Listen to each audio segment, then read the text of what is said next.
They laughed at the old man in uniform like he was a joke. No one stopped them. No one said a word, except for the man in the corner who didn't even look up until he stood. And when he did, the room changed. Before you scroll, hear this. Not all heroes speak. Some just get up and make the world remember what respect really means.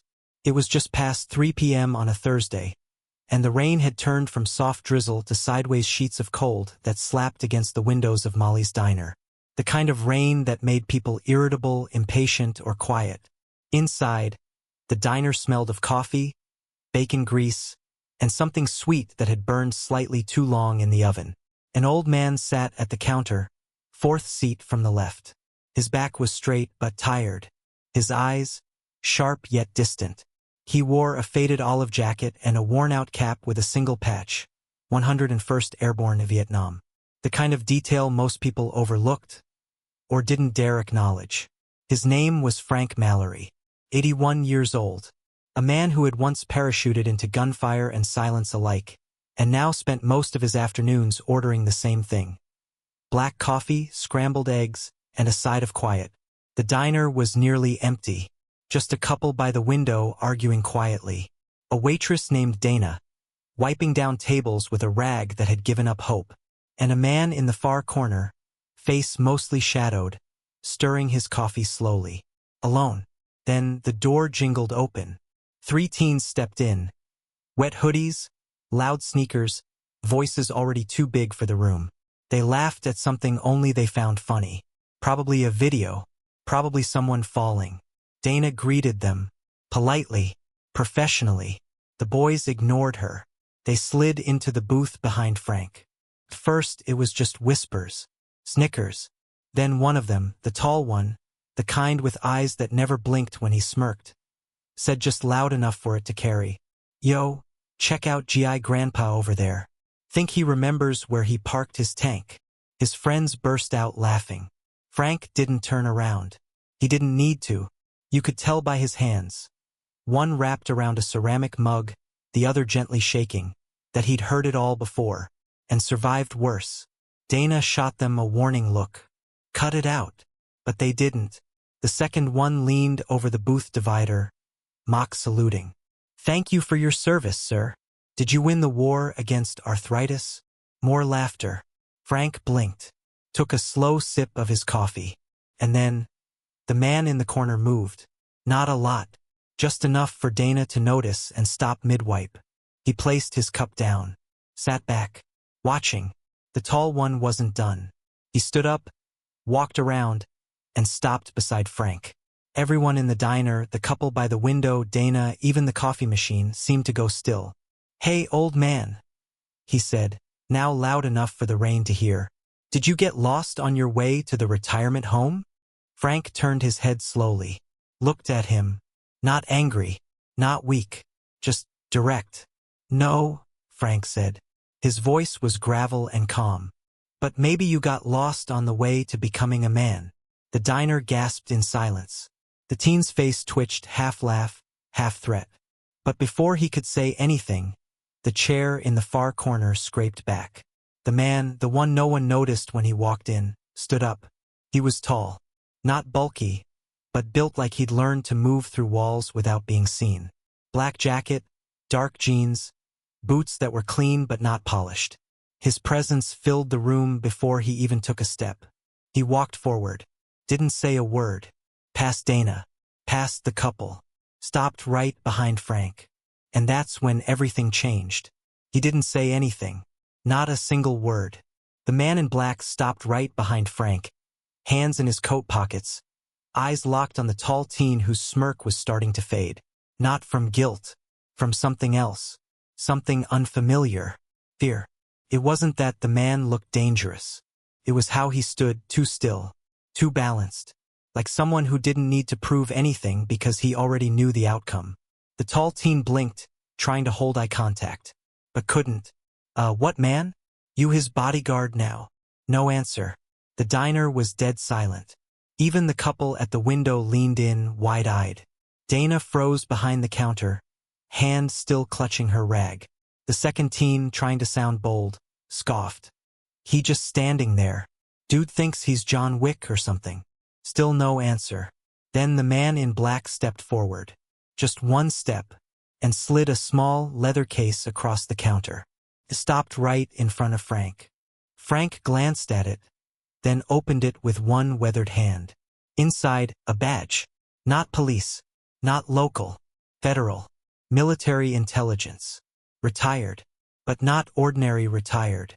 Underneath the badge was a silver coin, minted and worn, with the seal of a unit that didn't officially exist. Embossed on the back were 3 Latin words. Semper vigilans. Semper silens. Always watching. Always silent. The tall teen took a step back. Wait. Is that real? Frank chuckled, the sound dry like desert air. The man in black finally spoke. His voice was low, measured, the kind that didn't need to raise itself to be heard.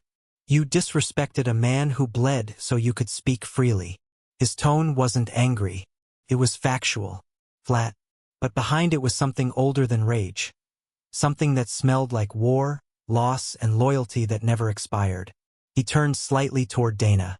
You have a phone? She nodded, voice caught in her throat. Why yes. Call your sheriff, he said. Tell him Fox 3 is back in town. Dana's eyes widened.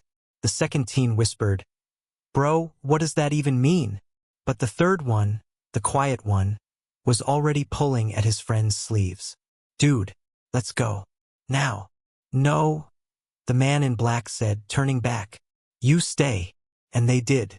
The tall teen's jaw clenched, fists tightening. You don't scare me, man.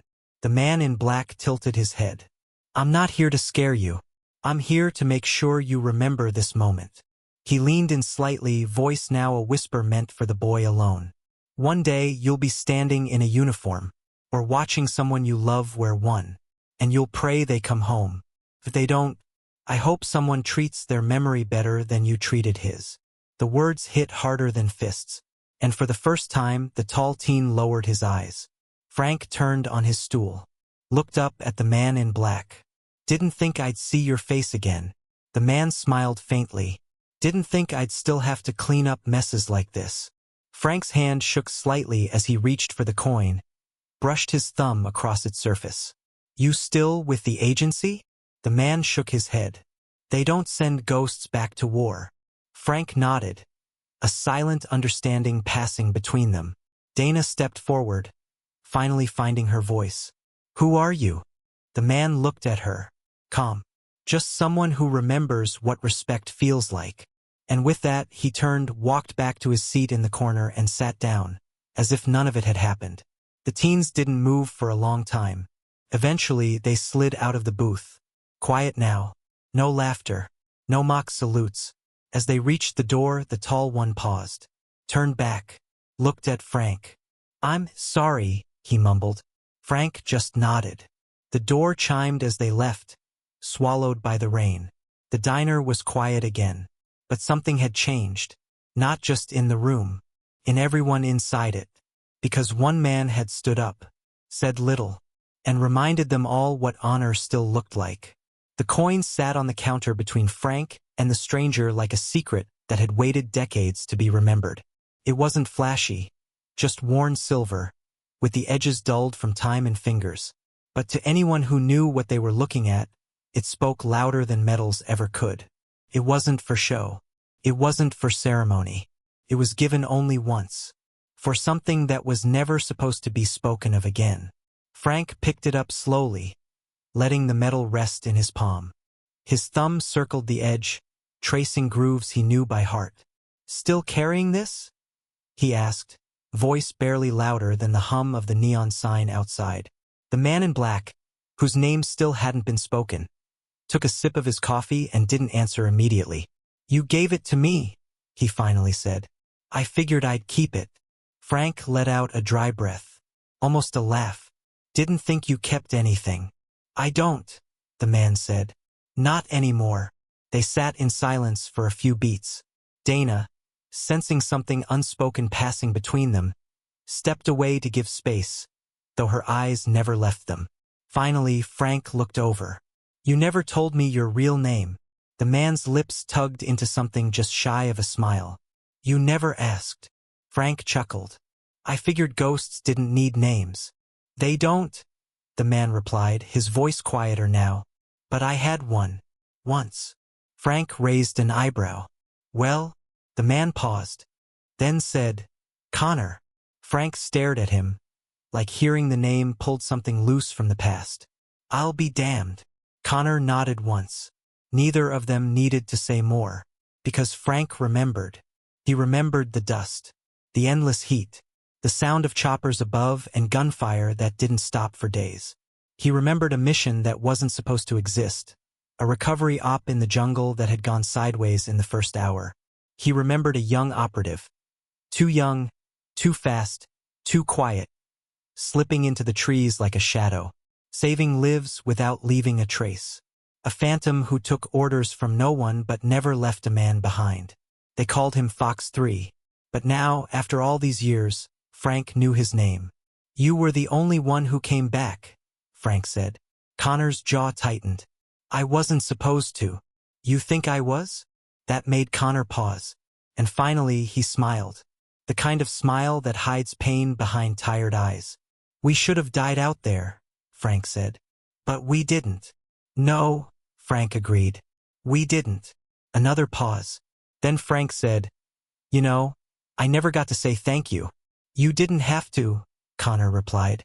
You saluted me that day. That was enough. Frank's voice cracked slightly. Didn't feel like enough. Connor looked at him. It was. They sat quietly again like old soldiers do, not needing to fill the silence, only to be in it. Then Frank asked the question that had been building since the moment Connor walked in. Why now? Connor's face shifted. I wasn't here for you, he said. Not at first. Frank frowned. Connor continued. 3 weeks ago, one of our own was found dead. Quietly. No baile. No file. No funeral. Just gone. Frank's stomach turned. One of the old ones? Connor nodded. And 2 others disappeared. No record. No warning. What does that mean? Connor's eyes darkened. It means someone's hunting ghosts. Frank gripped the coin tighter. You think they're cleaning house? I know they are, Connor said. And I think I'm next. Frank looked him over. So you came here to what? Hide. Connor shook his head. No. I came here because you're the only person I trust who remembers who I was. Who we were. I need help. Frank smirked. You always hated asking for help. Connor smirked back. I still do. Frank turned the coin once in his hand, then slid it back across the counter. You kept this all these years, he said. Now I'll hold onto it for you. Connor stood. So what now? Frank asked. Connor's voice dropped to a whisper. Now we find out who's trying to erase us. And with that, the 2 men who should have died decades ago, one a veteran with shaking hands, the other a ghost with no name, stood side by side again. This time not in a jungle, but in a diner. And the war was far from over. The rain had returned.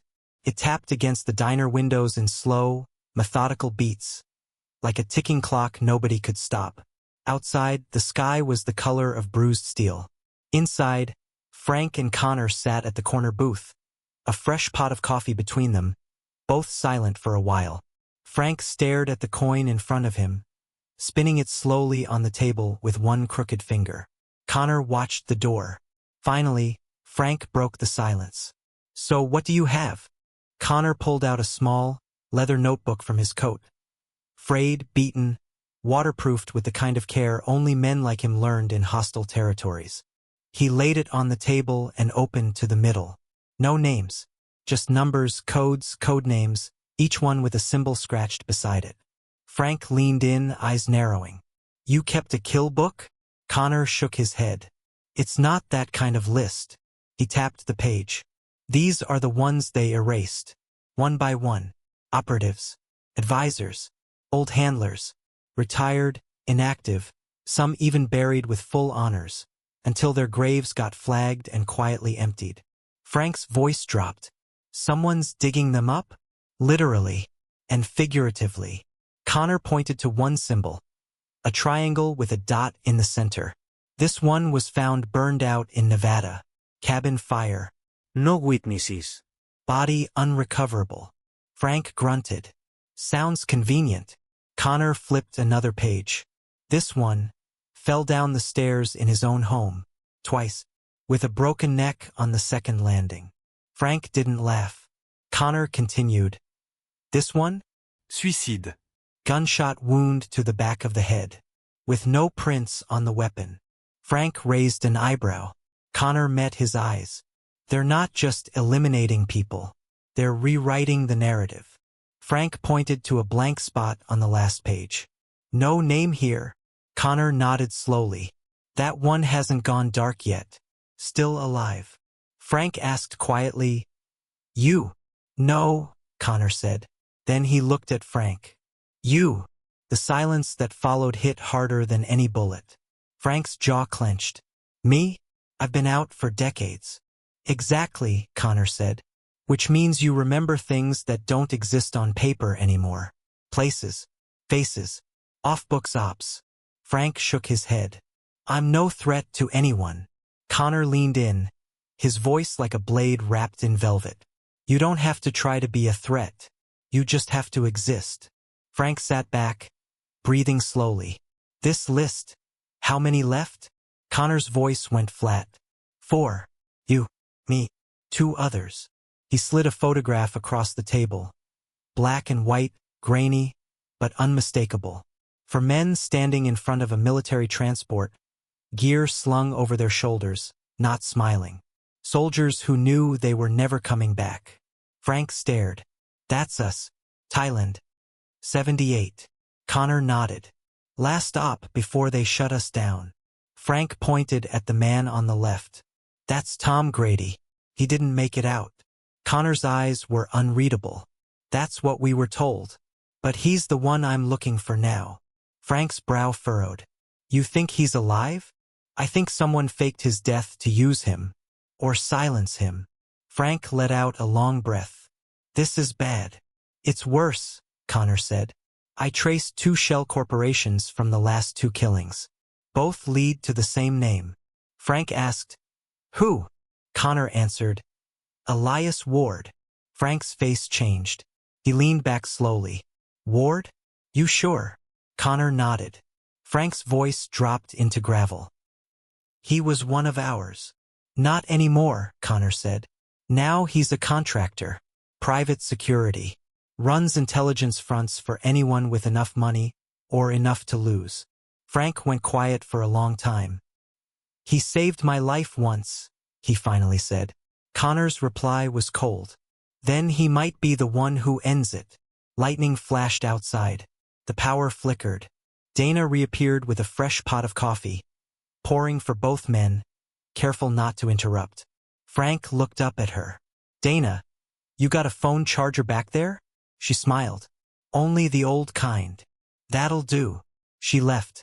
Frank turned back to Connor. So what's the plan? Connor's reply was simple. We find Ward. We find out why he's doing this. And we stop it, before someone decides you don't belong on this list anymore. Frank didn't hesitate. Then let's finish what we started. Connor tapped the photo once, then folded it carefully and slid it back into his pocket. One more thing, he said. If we go looking for Ward, he'll know. Frank met his gaze, unblinking. Good.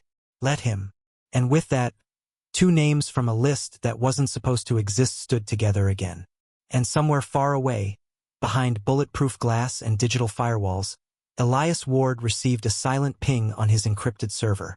Subject: Fox 3, activated. His lips curled into something that was almost a smile. So, he whispered, the ghosts are waking up. The first body dropped before the sun rose. An anonymous figure slumped behind the wheel of a black SUV in a suburban garage. Single shot. Close range. Clean. No struggle. No signs of forced entry. Only one detail marked the death as anything more than routine. A coin, identical to Frank's, placed neatly on the dashboard. Connor got the call before dawn. His contact didn't speak names. Only locations. Baltimore. Echo contact. Silent. Then the line went dead. Frank sat across from him in the small motel room they had holed up in overnight. Not out of fear, but strategy. They knew the diner was compromised. Ward would have eyes there by now. The rain still came, steady and gray, tapping against the window like nervous fingers. Connor tucked his phone away. "They're moving faster than we thought," he said. Frank rubbed his face with both hands. "Who was it?" "Rick Sloan. Used to run logistics for off-book missions. Covered our exfil after the Taiwan mess." Frank exhaled slowly. "He had a daughter." Connor nodded. "And a tracker." Frank's brow furrowed. "You tagged him?" "Years ago," Connor replied. "Insurance. I didn't trust anyone to stay dead in this business." He stood, pulled a folded map from the duffel bag beside him, and laid it across the table. Red marks, coordinates, movement paths. "This was the last ping," Connor said, pointing to a circle. 10 miles from here. Then silent. Frank stared at the spot. "Too close." Connor nodded. "Ward's not waiting anymore." Frank leaned back, arms crossed. "So what's the move?" "Keep running." "No," Connor said. "We hunt." They left the motel before dawn, taking back roads only locals used. Cars swapped 3 times before they reached the first drop point, an abandoned ranger station deep in state park territory. Connor had staged it years ago. Guns, gear, backup IDs, even burner phones sealed in vacuum wrap. Frank zipped up a weatherproof tactical jacket, slower than he used to, but steady. "I'm too old for this shit," he muttered. Connor smirked. "You've been saying that since '87. Frank slid a pistol into the side holster. "Yeah, but back then I was lying." By noon, they were in the hills outside Martinsville, near the last known location of Elias Ward's hidden property, a reclamation facility listed under an environmental charity. Frank lifted binoculars to his face, scanned the tree line. Nothing. Connor pointed to a low ridge across the valley. "There. See the break in the pines." Frank adjusted. His breath caught. A satellite uplink dish, camouflaged, tucked between trees. Subtle but not subtle enough. "They're talking to someone," he said. Connor checked his watch. "And we're about to listen." They moved like they used to. 2 shadows against the forest, breathing with the wind. Every step measured. Frank stayed back, watching the trail. Connor moved ahead, slipping past motion sensors and wildlife cams he knew how to spot. By the time they reached the outer perimeter, they could hear it. The low hum of power generators, digital chatter through closed servers, the faint hiss of compressed air cooling data stacks. And then voices. "Confirm deletion of all Tier 3 assets. We've already neutralized Baltimore. Virginia's next." Another voice, colder. "What about Fox 3? A pause. "He activated. But he's working with the relic." Frank's fist tightened. "Relic. That was him." Connor looked at him from the shadows. "You ready?" Frank nodded. "Let's make some noise." The breach was fast. Flash charges. Staggered entry. No time for defense. They moved like they weren't breaking in, like they were taking something back. Inside the command center, 2 men sat stunned behind monitors. One reached for a weapon. Connor's boot reached faster. Frank pinned the other against the wall. "Where's Ward?" The man choked. "I don't." Connor fired into the floor next to his foot. The man screamed. "He's not here. He moves every 48 hours. Last signal was sent out 2 hours ago." "To where?" "I don't know. The terminal's wiped after every call." Connor stepped toward the console, fingers already moving. "I can pull the last cache before it's buried." Frank looked at the shaking man. "You ever serve?" He didn't answer. "Didn't think so," Frank muttered.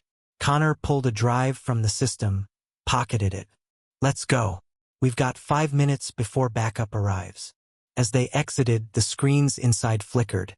One camera feed came online, a single security shot of a hotel lobby in Atlanta. Standing by the elevator, Elias Ward, watching them, smiling.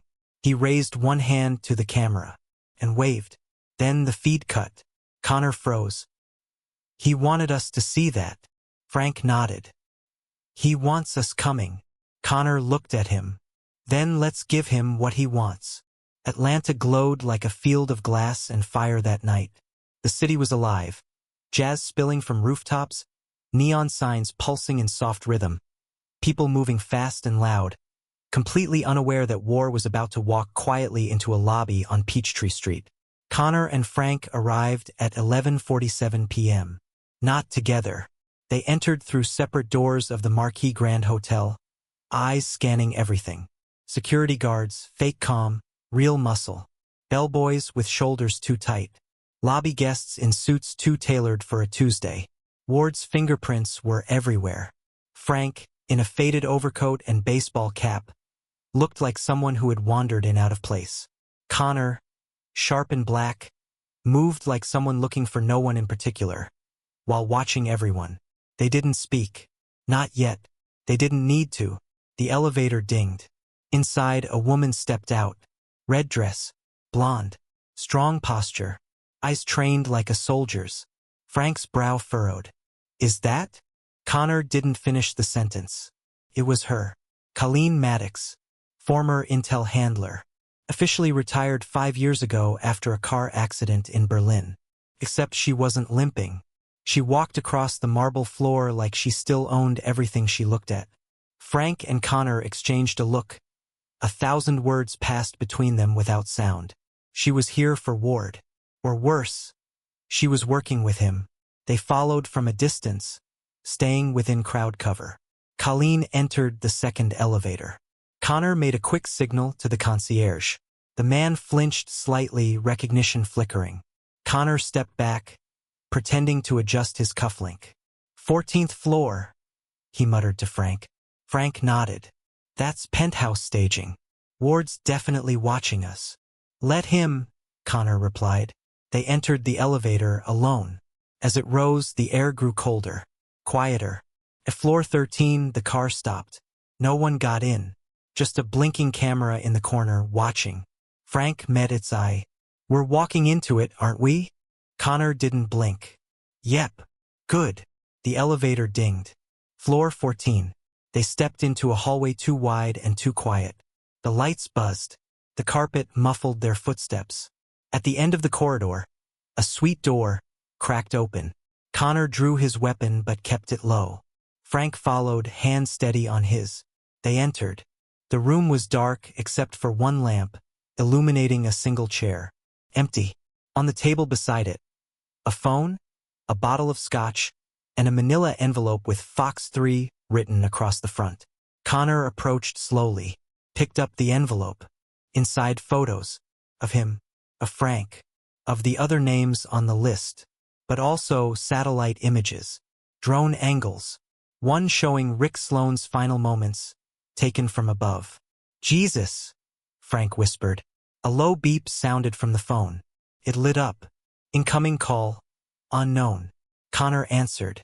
Ward's voice filled the room. Calm, crisp, chilling. Hello, Connor. Frank. I was wondering when you'd get here. Connor said nothing. Ward continued. You always did know how to make an entrance. But this is a little predictable, don't you think? Frank spoke up. Come out and say it, Ward. You're not cleaning house. You're protecting something. Very good, Ward replied.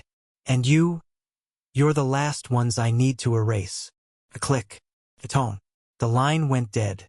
Then click behind them. The suite door locked itself with a mechanical hiss. Connor turned. It's rigged. Frank didn't flinch. I figured. Gas began to hiss from the vents. Connor moved fast, shot the light out. Glass shattered. Vent! He yelled. Frank, despite his age, moved with the instinct of someone who'd been in worse places. They kicked through the bathroom panel, into the maintenance shaft, crawled through darkness coughing, pushing forward as the gas thickened behind them. Connor slammed his shoulder into a service door. It burst open into the laundry floor below. Sirens already blared. They didn't wait. Through steam, down stairwells, into the service exit they ran. By the time they reached the alley, the penthouse was lit in red. Fire trucks, news vans, crowd forming. Ward had made his move. He hadn't tried to kill them. Not really. He'd wanted them to survive. To see the game he was playing. And now they knew the rules. Frank bent over, coughing hard. We're running out of time. Connor looked up at the sky. Rain beginning again. No, he said. We're running out of names. They didn't sleep that night. After escaping the trap in Atlanta, Connor and Frank laid low in a safe house outside Augusta. A place Connor hadn't used in over a decade. Hidden behind a burned-out lumber mill, it was a hollowed-out shipping container buried beneath earth and time. No signals, no sounds, just silence and steel. Frank sat with his back against the wall, sweat cooling on his skin, gun resting in his lap. Connor stood over the table, spreading out the contents of Ward's envelope. Photos, coordinates, dead men. But it wasn't just a death list anymore. It was a pattern. The people Ward had eliminated or was planning to weren't just old operatives. They were holders of something. Knowledge, evidence, some piece of a structure too big for one man to carry. And in the center of it all, one face stood out. Not Ward's. A woman, late 40s, sharp eyes, military build, worn uniform in the photo, but not standard issue. Frank stared at the image. I know her, he said slowly. Connor looked at him. Who is she? Frank pointed to the photo. Her name's Lucia Kane. We called her Echo. Worked with black site cleanup in the 90s. Last I heard, she vanished after the Balkans. Supposed to be dead. Connor flipped the image over. Scribbled coordinates. A signature. Et doppiavo. Ward gave us this, Connor said. Frank frowned. You think he wants us to find her? Connor didn't answer. He was thinking too hard. Frank leaned forward. You're not saying it, but I see it in your face. You think Ward isn't trying to kill us anymore. You think he's trying to recruit us. Connor didn't deny it. Frank stood up. Why now? Why pull us back in after burning everything down? Connor's voice was low. Because something's coming. Bigger than him. And maybe he needs old enemies more than new allies. At dawn, it happened. A phone, tucked in one of the sealed duffels, buzzed once. Not a call. Not a message. Just an audio file. Connor opened it. Ward's voice, smooth as ever. Gentlemen, I imagine you're tired of running. Tired of guessing. So let's be honest now. A pause. There's no conspiracy. No cleanup crew. No cabal. Just survival. Mine. Yours. Ours. Another pause. You think I'm eliminating people? I'm not. I'm protecting them. From what's coming. From who's watching. From Echo. Connor and Frank froze. Lucia Kane isn't dead. She's building something.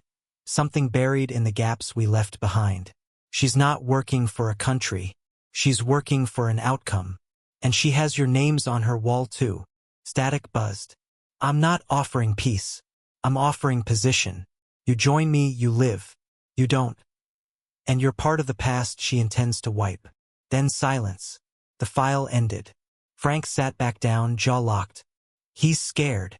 Connor nodded. For the first time. Frank asked, You believe him? I believe someone wants us dead, Connor said. And the longer we wait, the more it looks like a choice between bullets or leverage. Frank exhaled. What would Ward want with us? Connor picked up the photo of Lucia Kane. To find her before she finishes what she started. Frank looked out the sliver of light between the wall and roof. If we go, it's a trap. Connor nodded. Yes. Frank looked back. If we don't go, she finishes the job. Connor folded the photo. Then we go. The last time Connor saw Lucia Kane, she was bleeding out on a cold concrete floor in Sarajevo, whispering half a warning and half a confession before vanishing into a chaos no one survived. Or so he believed. Now, 2 decades later, he stood with Frank in the ruins of an old NATO listening post nestled in the Carpathian Mountains. A forgotten station once used to intercept coded threats. The kind of place that didn't exist on maps, only in the memories of men who had long stopped speaking names. The journey here had been fast and brutal. Ward had provided the coordinates. No guards. No traps. Just silence. Too much silence. Feel that? Frank muttered as they moved through the crumbling entryway, flashlight beams dancing across faded murals and smashed panels. Connor nodded. Yeah. It wasn't fear. It was familiarity. The kind of quiet only ghosts leave behind. They moved carefully through dust and time. And then, without warning, they heard it. A click behind them. Connor turned, gun drawn. But the voice that followed made him freeze. I figured it would be you. From the shadows emerged Lucia Kane. Older now, her once sleek jet-black hair shot with streaks of silver. A scar curled beneath her left eye. But her stance was unchanged, weapon lowered, body perfectly balanced. The look in her eyes wasn't hostile. It was tired. Connor didn't move. Lucia. Frank raised his hands slightly. No weapon. Just answers. She stepped closer. You don't remember what we left behind, do you? She said quietly. You only remember who gave the orders. Connor's jaw clenched. You disappeared. You walked away. We were told you died, Frank added. She smiled bitterly. That was the point. There was a long silence. Then she turned and walked deeper into the compound, not waiting to see if they followed. They did. She led them to what used to be the command center. Now it was filled with old maps, radio equipment, and a digital setup that looked like it had been built from the skeletons of 3 decades of stolen tech. Connor looked around. You've been here this whole time? Lucia shook her head. Off and on. I move when I have to. Frank sat on the edge of an old desk. We heard you were building something. Ward thinks you're targeting ex-operatives. She turned slowly. Ward would say that. Connor asked. Is he wrong? Lucia didn't answer immediately. Then she reached for a case and opened it. Inside files. Names. Faces. The same list. But with red marks through nearly all of them. Frank leaned in. These are. Lucia nodded. They're already gone. Connor stiffened. You killed them? No, she said, eyes hard. Ward did. I've been chasing him for 5 years. Every time I get close, someone dies. Someone from the old world. People who knew things they weren't supposed to remember. Connor stepped closer. He said you were building a strike team. She nodded. I was. Still am. But not to kill. To stop what's coming. Frank asked. What's coming? Lucia looked at both men. Econet. Connor frowned. What is that? She pulled up a screen. It showed a network, not of people but of servers, black sites, funding chains, political proxies. A digital framework designed by the agency after September 11th. They said it was for threat anticipation, predictive intel, but it grew, turned inward, started identifying patterns not just in enemies but in us. Who to erase, who to preserve. Frank's breath caught. We're targets because we don't fit the pattern anymore. Lucia nodded. Ward was the project's overseer. When the board tried to shut it down, he took it dark. Privatized it. Made himself the last gatekeeper. Connor's voice was cold. And now he's cleaning the data. 1 death at a time, Lucia said. She paused. Then looked directly at Connor. But you were never supposed to be on the list. Connor stared back. Then why am I? Lucia's expression softened. Because you're the only one left who can get close to Ward. Frank stood. What are you saying? Lucia walked over. Placed something in Connor's hand. It was his old badge. He still trusts you, she said. Or thinks he can. If he calls again, you answer. Connor closed his fist around the badge. You want me to bait him? No, Lucia said. I want you to end this. From inside. Frank stepped forward. And if he's already ahead of us? Lucia looked at him. Then you both die. And with that, the mission they thought was about survival became something else. Not revenge. Not redemption. But a reckoning. The invitation came exactly 24 hours later. A secure message, one Connor hadn't seen in over 15 years, blinked alive on a device buried under 6 layers of encryption. It bore the insignia of a unit that had been dissolved on paper but still operated in shadows. Sender EW. Subject. Welcome back, operator. Message. You've survived longer than most. That earns a seat. Come alone. Location: Theta Terminal, Hangar 3B0 300 hours. Frank paced. He wants you isolated. I know, Connor replied. He's going to try to flip you. Get in your head. Connor didn't answer. He just holstered the weapon Lucia gave him, one with a magnetic charge and a palm-coated detonation switch. Not meant to kill Ward. Meant to end everything if the plan went sideways. Lucia watched from the corner. If he suspects you're working with me, you're dead before you reach the door. Connor turned to her. Then I better be convincing. Theta Terminal was an abandoned airstrip tucked in the Carolina Pines. A Cold War skeleton once used for quiet landings and quieter departures. The kind of place you'd forget was even built. At 2:59, Connor walked through the open gates. No guards stopped him. No voices called out. But every camera in the place was watching. Hangar 3B stood in the fog like the mouth of a sleeping giant. Inside, darkness, until the lights flickered on, harsh, white, surgical. At the center, a table, 2 chairs, a bottle of whiskey, 2 glasses, and across from it, Elias Ward, older than Connor remembered, but not weaker. The lines in his face were earned, not worn. His eyes still sharp, but colder now, like glass that had seen fire too many times. He smiled. Connor. Connor stopped a few steps from the table. Ward. I wasn't sure you'd come. I wasn't sure you'd be here. Ward chuckled. I'm always where the story ends. He gestured to the chair. Seat.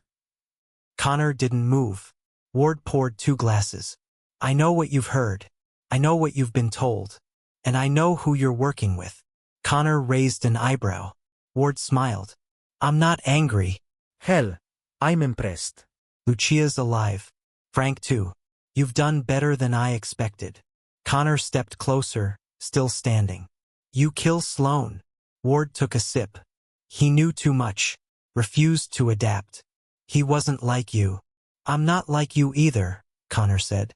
No, Ward replied. But you could be. A beat of silence. Then Ward reached into his coat and pulled out a folder. He tossed it on the table. Inside, blueprints, data nodes, redacted memos, a full diagram of Econet. I didn't build this to kill anyone, Ward said. I built it to control the fallout. The world's not run by governments anymore. It's run by information, and the people who can manipulate it. Connor stared. You're playing God. Ward leaned in. I'm surviving. You should too. Connor's hand drifted to the badge in his coat. Why me? Because, Ward said, his voice softening. You were always the most loyal. You didn't question the mission. You finished it.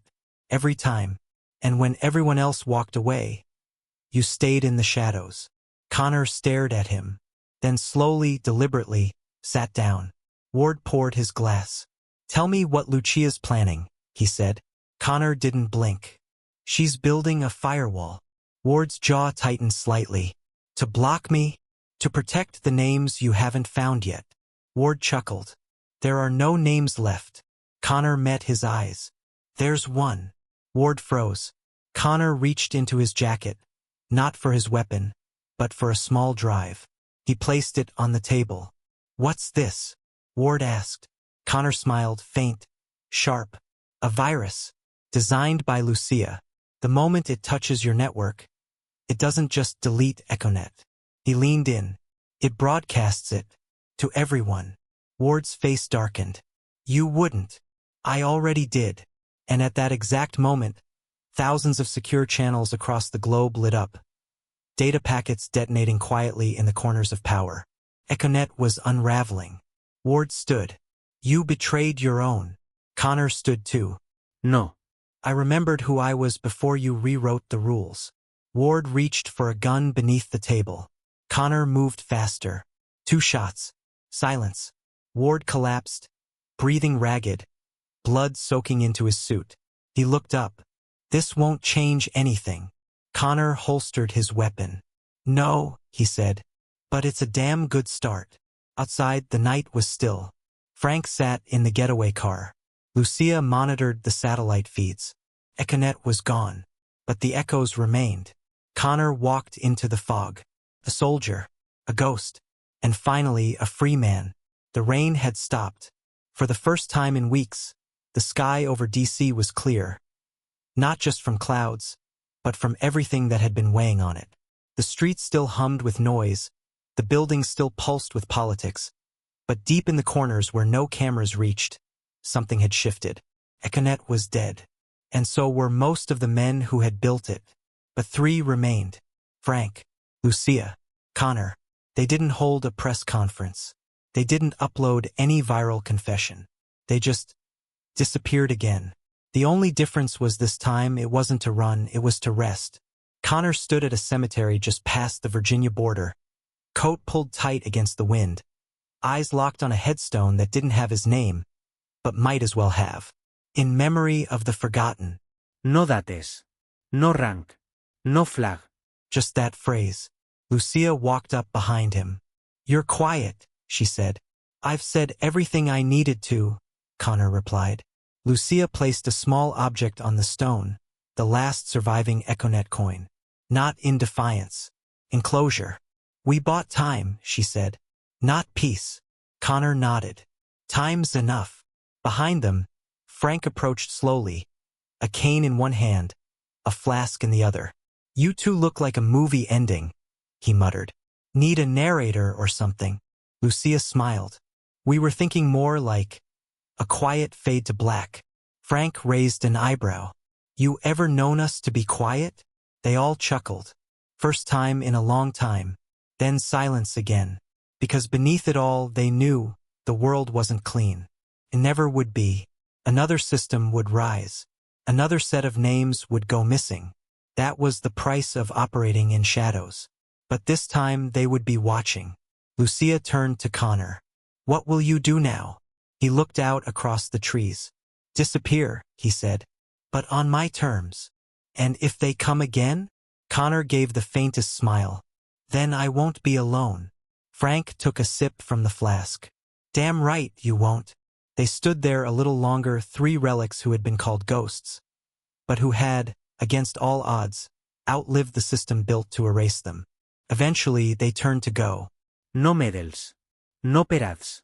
Just three people who chose silence not because they had to, but because they finally could. As they walked away, a breeze kicked up, lifting the leaves around the gravestone. And for a second, if you listened closely, you could almost hear the echoes fade. But not vanish. Never vanish. Because some stories don't end. They just wait for the right person to tell them again. Maybe the story ends here. Maybe not. Because men like Frank, Connor, and Lucia, they don't just disappear. They become part of something deeper. The kind of story you don't forget. The kind you carry. If this one moved you, share it with someone who still believes in loyalty, in honor, in the power of doing what's right when no one's watching. And if you want more stories like this, the kind that echo long after the screen fades to black, subscribe to Endless Stories. We don't tell stories for clicks. We tell them because some truths are worth remembering. See you in the next one.